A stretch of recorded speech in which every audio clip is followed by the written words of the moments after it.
Everyone, welcome back to my channel. कैसे हैं आप सभी? आई होप आप सभी अच्छे होंगे और मैं भी ठीक हूँ। तो फ्रेंड्स, ये वीडियो है 12 तारीख का और आज दिन है संडे का और सुबह के इस वक्त अभी बजे हुए हैं 8 और मैं यहाँ पर उठ कर के अभी नाश्ता बनाने में लग गई हूँ। तो बस आज नाश्ते में मैं पोहा बना रही हूँ और यहाँ पर मैंने बहुत सारी कुछ तैयारियाँ की हैं। सब्ज़ी वगैरह बहुत ज़्यादा तो नहीं है इस टाइम पे, जो भी आलू और गाजर वगैरह रहता है तो फिर मैं डाल देती हूँ। और यहाँ पर चलिए सबसे पहले मैं पोहे बना लेती हूँ। सब लोग इंतज़ार कर रहे हैं। तो पोहा तो सभी का फेवरेट है घर में और संडे के दिन अक्सर ही मैं बनाती हूँ, लेकिन इस बार ऐसा होता है ना कि हर संडे को नहीं बनाती हूँ पोहा, कुछ ना कुछ फिर अलग बन जाता है। तो पिछली बार मैं कुछ और बनाई थी, इस बार फिर मैंने सोचा मैं आज पोहा बना देती हूँ। तो बस यहाँ पर मैंने प्याज और आलू को डाल दिया है पकने के लिए, जीरा और हरी मिर्च से तड़का लगा करके।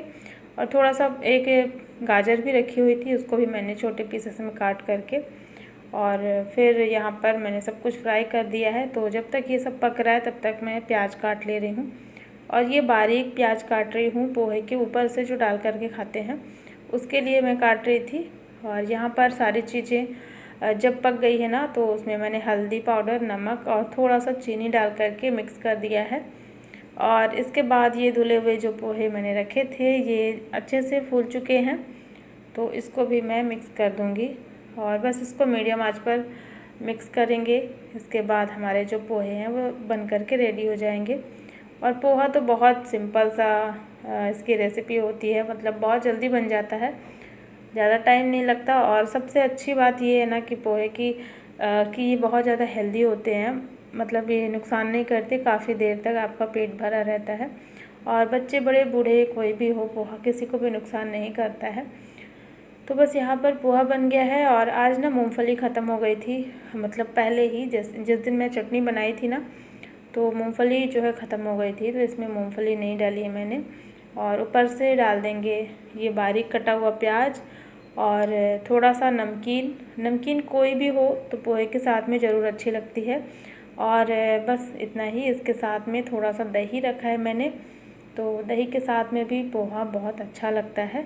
और आप सब भी बताइएगा आप लोगों को दही पोहे के साथ में अच्छी लगती है कि नहीं। मेरे घर में तो सबको पसंद है। तो बस यहाँ पर अभी नाश्ता हो चुका था और ये जो टाइम है ना, ये दोपहर के 12 बजे का है। तो जैसे ही हम लोग का नाश्ता हुआ, मतलब सभी का नाश्ता हुआ, इसके बाद जब हस्बैंड ऑफिस चले गए तो उसके बाद ही घर में बहुत सारे मेहमान आ गए थे। मेहमान वैसे नहीं थे, बस अगल बगल के जो होते हैं ना, पड़ोस के, तो बहुत सारे लोग आ गए थे। तो काफ़ी ज़्यादा टाइम लग गया, बैठ गए थे 1-2 घंटे लगभग लग गए थे। और घर पे कोई आता है तो ऐसे टाइम तो थोड़ा लग ही जाता है। तो काफ़ी ज़्यादा मुझे लेट भी हो गया था। और इस टाइम पे अभी मैं 12 बजे जो है मेरा सारा काम हुआ, मतलब कपड़े वगैरह बस रह गए थे धुलने के लिए, बाकी साफ़ सफाई तो मैंने पहले ही कर ली थी, बस कपड़े रह गए थे। तो बस यहाँ पे अभी मैंने कपड़े भी धुल लिए हैं। और वही होता है ना, अचानक से घर पे कोई आ जाए तो ऐसे थोड़ा सा हो जाता है टाइम इधर उधर। तो 12 बज गए थे और यहाँ पर अब मुझे लंच भी बनाना था, तो फुल स्पीड में मैंने अपना सारा काम ख़त्म किया, क्योंकि ना बहुत ज़्यादा लेट हो रहा था और मुझे लग रहा था कि मेरा जो लंच है वो टाइम से बन जाए। और जब मैं कपड़े डाल रही थी ना बालकनी में, उस टाइम पे मौसम भी बहुत अच्छा नहीं था, थोड़ा थोड़ा सा मौसम जो है चेंज होने लगा था, ऐसा लग रहा था जैसे आंधी तूफान आना मतलब स्टार्ट हो रहा है। तो हालांकि उस टाइम पे हो नहीं रहा था, लेकिन थोड़े थोड़े बादल हो गए थे। तो फिर मुझे लग रहा था कहीं अगर लाइट कट गई तो फिर तो मेरा सारा काम ही गड़बड़ हो जाएगा। तो इसलिए मैं आ गई थी किचन में और यहाँ पर अब मैं छोले बनाने की तैयारी कर रही हूँ। और छोले कल रात में ही मैंने भिगो करके रखे थे। और यहाँ पर अभी मैं मसाला रेडी कर रही थी और छोले उबलने के लिए मैंने पहले ही रख दिए थे, ताकि उबले रहेंगे तो मुझे खाना बनाने में ज़्यादा टाइम ना लगे। तो जो छोले हैं ना वो उबल चुके थे अच्छे से। और यहाँ पे मैंने मसाला भी रेडी कर लिया है, प्याज और लहसुन, हरी मिर्च। और यहाँ पर चलिए अब बनाते हैं। तो सबसे पहले कढ़ाई में यहाँ पे मैंने डाल दिया है आलू, जो कि मैंने छोले के साथ में ही बॉईल किया था। एक ही आलू है ये बड़े साइज़ का, इसको पहले फ्राई कर लेंगे। और ये जो ऑयल है ना, ये काफ़ी ज़्यादा चटक रहा था, जैसे इसमें पानी पड़ जाता है। तो फिर मैंने इसमें डाल दिया थोड़ा सा जीरा पहले से ही।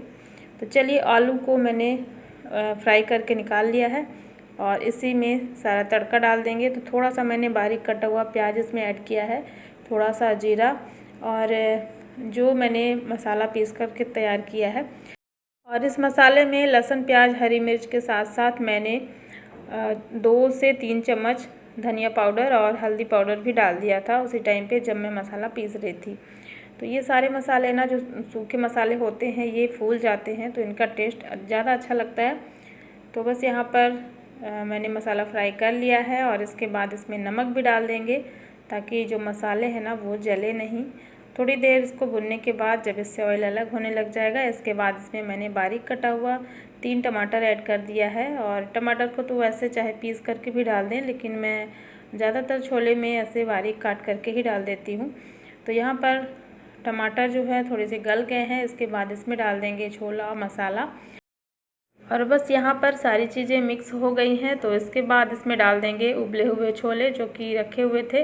और ये मैं जब मेरा नाश्ता बना था उसी टाइम पे मैं रख दी थी। तो बस यहाँ पर छोले भी मिक्स कर लेंगे और इसमें जो आलू मैंने फ्राई करके निकाला था आलू को भी डाल देंगे। आलू को ऐसे करछी से ही मिक्स कर देंगे, थोड़ा सा तोड़ देंगे इसको, छोटे छोटे पीसेस इसके हो जाएंगे। तो सारी चीज़ें अच्छे से मसाले में मिक्स कर देंगे। इसके बाद इसमें डाल देंगे पानी। तो पानी तो मैं अभी ठंडा ही डाल रही हूँ। वैसे ज़्यादातर मैं इस तरीके की जो सब्ज़ी बनाती हूँ मसाले वाली ग्रेवी वाली, तो मैं इसमें गर्म पानी डालती हूँ। इससे सब्ज़ी जल्दी बॉईल होती है और उसका टेस्ट भी अच्छा लगता है। तो यहाँ पर अभी तो ये ठंडा पानी है क्योंकि बहुत ज़्यादा हड़बड़ी थी, मुझे लग रहा था हस्बैंड आ जाएंगे। और ये भी था कि अगर मौसम ख़राब है, लाइट कट गई तो फिर कुछ दिखाई नहीं देगा। और जब आंधी तूफ़ान आता है ना उस टाइम पे लाइट ज़रूर ही कट जाती है। तो बस यहाँ पे जल्दी जल्दी से मैं छोले तैयार कर दी थी। पानी मैंने डाल दिया है और ऊपर से थोड़ा सा डाल देंगे अमचूर पाउडर। तो यहाँ पर 1 चम्मच मैंने अमचूर पाउडर डाल दिया है और इसको भी मिक्स करेंगे और ढक देंगे ये छोले पकने के लिए। तो चलिए छोले मेरे पक जाएंगे। और इधर मैंने तैयारी की थी भटूरा बनाने की।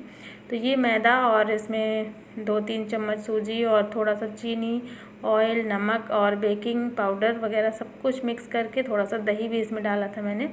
ये सारी चीज़ें मिक्स करके इसको मैंने सुबह में ही आटा गूँथ करके रख दिया था। तो लगभग 3 से 4 घंटे हो गए हैं और ये आटा काफ़ी अच्छे से फर्मेंट हो गया है। तो अब मैं इसके भटूरे बनाऊंगी और भटूरे बनाने की पूरी मेरी तैयारी है। आप देख सकते हैं यहाँ पर मैंने एक लोई ली है और लोई को मैं इस तरीके से बेल रही हूँ, थोड़ा सा पतला ही मैं बेल रही हूँ। और यहाँ पर ऑयल जो है वो गर्म हो गया है। ऑयल जब अच्छे से गर्म हो जाएगा तो फिर हम इसको इस पर डाल देंगे कढ़ाई में और गर्मा गर्म भटूरे फ्राई कर लेंगे। लेकिन जैसे ही मैं इसको डालने ही वाली थी कढ़ाई में, वैसे ही लाइट कट गई। और ऐसा ही होता है ना, मतलब ये था कि मौसम ख़राब था, मुझे तो पता था कि लाइट कट ही जाएगी, लेकिन ये नहीं पता था कि भटूरा जैसे ही मैं फ्राई करने वाली रहूँगी उसी टाइम पे लाइट कट जाएगी। तो चलिए लाइट कट गई है और बहुत तेज़ आंधी तूफ़ान, वही जो इस टाइम पे चल रहा है ना, बहुत ज़्यादा आंधी तूफ़ान बारिश।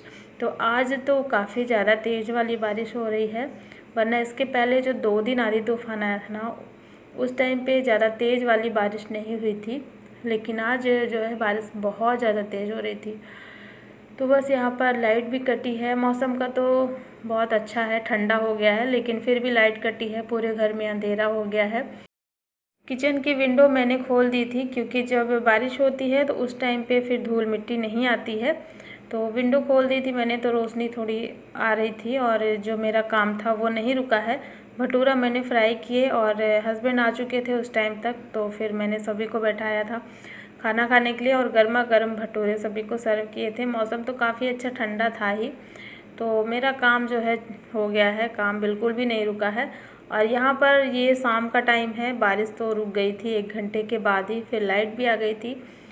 अभी ये शाम के लगभग 4 बजे का टाइम है। तो मैं यहाँ पर अभी शैम्पू कर रही थी और मैंने बताया ना सुबह काफ़ी ज़्यादा लेट हो रहा था, बहुत ज़्यादा। तो मुझे लग रहा था मैं जल्दी जल्दी से बस लंच तैयार कर लूँ, तो मैंने शैम्पू भी नहीं किया था। और आज मुझे शैम्पू करना ही था क्योंकि कल मैं बालों में ऑयल लगाई थी तो काफ़ी ज़्यादा ऑयल लगा था। और वैसे तो नहीं भी करती शैम्पू तो चल जाता, लेकिन आज मुझे अभी शाम को कहीं जाना है घूमने के लिए, तो मैं ऐसे ही जाऊंगी। कॉलोनी में मुझे भी जाना है घूमने और वहाँ पर जाना भी ज़रूरी है। तो फिर बालों में ऑयल काफ़ी ज़्यादा लगा था, तो मैंने सोचा मैं अभी शैम्पू कर लेती हूँ। अभी थोड़ा सा टाइम है जाने में, लगभग 6 बजे तक में मैं जाऊँगी तो अभी सूख जाएगा। तो यहाँ पर अभी मैंने बालों में शैम्पू कर लिया है और ये हो गया है रात के 8 बजे का टाइम। मैं आ गई थी घूम करके, जहाँ मुझे जाना था वहाँ से मैं आ गई थी। तो थोड़ा मुझे टाइम लग गया और लेट काफ़ी ज़्यादा हो गया। और आज संडे है ना, तो जैसे हस्बैंड रहते हैं शाम के टाइम पे, तो इसीलिए मैं भी चली गई थी। मैं और अन्या हम दोनों लोग गए थे, आरुष नहीं गए थे। तो आरुष घर पे रहते हैं ना, तो इसलिए मैं आज गई थी, क्योंकि हस्बैंड घर पे रहते हैं संडे को, इस वजह से। नहीं तो क्या होता है ना कि फिर आरुष को अकेले छोड़ करके जाना होता है, तो इसलिए मैं बाकी दिन नहीं जाती हूँ। तो यहाँ पर मैं आ गई थी और फिर हस्बैंड भी आ गए थे सब्ज़ी वगैरह ले करके। तो चलिए अब रख देते हैं सब्जियाँ, और घर के जो अपने छोटे मोटे काम हैं उनको मैं ख़त्म कर लेती हूँ। और कहीं भी चले जाओ ना तो थोड़ा सा लेट हो ही जाता है। तो अभी तो खाना खाने का किसी का भी मन नहीं था, क्योंकि आज छोला और भटूरा सबने खाए थे ना, तो काफ़ी ज़्यादा हैवी था, इस वजह से अभी किसी का मन नहीं था। तो मैंने सोचा जब तक अभी बच्चे भी पढ़ाई कर रहे हैं तब तक मैं सब्जियां वगैरह रख लेती हूँ। और सब्जियां वही जो हमेशा आती हैं, मैंगो है और तरबूज है, और जो भी हरी सब्जियां आती हैं ना मेरे यहाँ, वही सब्ज़ी हमेशा आती है, जिसमें गिलकी रहता है और बरबटी रहता है और आलू और कद्दू और यही सब चीज़ें रहती हैं। तो चलिए सारी सब्जियां मैं रख देती हूँ, और कुछ और अभी किचन में भी काम है, तो ये सारा काम मैं अपना निपटा लेती हूँ। और इसके बाद फिर शायद थोड़ा देर होगी, उस टाइम पे फिर हो सकता है सबके कुछ खाने का मन होगा तो फिर मैं बनाऊँगी। और यहाँ पे सारी सब्जियां मैंने रख दी हैं, हरी सब्जियां। और जो आलू और प्याज होता है वो तो किचन में रखा है स्टैंड, तो इस थैले में आलू प्याज है, इसको मैं लेके जाऊंगी। तो चलिए अब चलते हैं किचन में और आलू प्याज भी रख देते हैं। और देखिए जो मेरा स्टैंड था आलू और प्याज का, वो मैंने इधर साइड में रख दिया है। तो सामने यहाँ पे थोड़ा सा कुछ न कुछ रखना होता था ना, तो जगह काफ़ी ज़्यादा भर गई थी, इसलिए मैंने ये वाला स्टैंड इधर साइड में रख दिया है कॉर्नर में। इधर का कुछ काम पड़ता नहीं है, तो साइड में ये रखा हुआ है। तो यहाँ पे आलू प्याज रख दी मैंने। और चलिए अब किचन प्लेटफॉर्म को भी खाली कर देते हैं, क्योंकि यहाँ पे रखा हुआ है बर्तन जो कि दोपहर के खाने के थे, तो ये सारे अब सूख गए हैं, इनका पानी सूख गया है। तो इसको मैं स्टैंड पे लगा देती हूँ और सुबह के लिए, ताकि जो किचन है ना वो खाली रहे। मिल्क भी आ गया था, वो भी पक गया था। यहाँ पे थोड़े से बर्तन अभी रखे हुए हैं, यहाँ पर सिंक में डले हुए हैं, जिनको अभी मैं साफ़ कर लूँगी। तो यही है सुबह की थोड़ी बहुत तैयारियाँ और रात के मेरे कुछ काम। तो अभी मैं ये सारे बर्तन सेट करके, और फिर ये जो सामने विंडो है ना, इसको भी मैं बंद कर दूँगी। और इसको मैं रात में खोल करके नहीं रखती हूँ, बंद कर देती हूँ। मतलब जो बाहर का मेन विंडो है ना, उसको भी मैं बंद कर देती हूँ सुबह सुबह, क्योंकि धूप निकल आएगी। और वैसे भी बारिश तो बंद हो गई थी, ज़्यादा देर तक हुई नहीं थी, तो धूल मिट्टी फिर काफ़ी ज़्यादा उड़ने लगती है, जो कि किचन में भी पता चलता है काफ़ी ज़्यादा गंदा हो जाता है। तो इसलिए मैं इसको भी बंद कर दे रही हूँ। बर्तन मेरे सेट हो चुके हैं और मैं अभी विंडो भी बंद कर दे रही हूँ। तो चलिए फ्रेंड्स, आज का ये व्लॉग भी मैं यहीं पर एंड करती हूँ। आई होप आप सभी को पसंद आया होगा, और पसंद आए तो लाइक कर देना और चैनल को भी सब्सक्राइब ज़रूर कर लेना। मिलती हूँ आपसे एक नए व्लॉग में। Thanks for watching, bye bye, take care.